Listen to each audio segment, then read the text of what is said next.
घुटने के जोड़ों में दर्द रहता है, चलते समय कट कट कर कर की आवाज़ आता है। तो दोस्तों इसे बहुत जल्द ठीक करने के लिए हम एक होम्योपैथिक मेडिसिन के बारे में बताएंगे, जिससे यह बहुत जल्द ठीक हो जाएगा। तो नमस्कार दोस्तों, आप सभी का स्वागत है हमारा यूट्यूब चैनल मेडिसिन जीके में।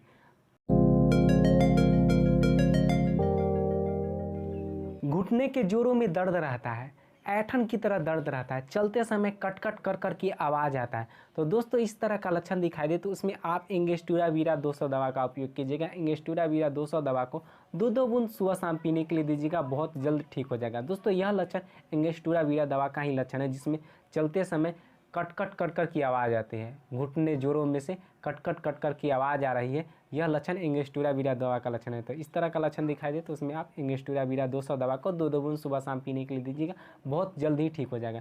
दोस्तों यह वीडियो सिर्फ आपकी जानकारी के लिए बनाया गया था। वीडियो अच्छा लगा हो और जानकारी अच्छी मिली हो तो वीडियो को लाइक करें एंड शेयर करें, और अगर हमारे चैनल पर पहली बार आए हैं तो चैनल को सब्सक्राइब करें। होम्योपैथिक मेडिसिन की जानकारी हमारे चैनल पर आप लोगों को मिलता रहेगा।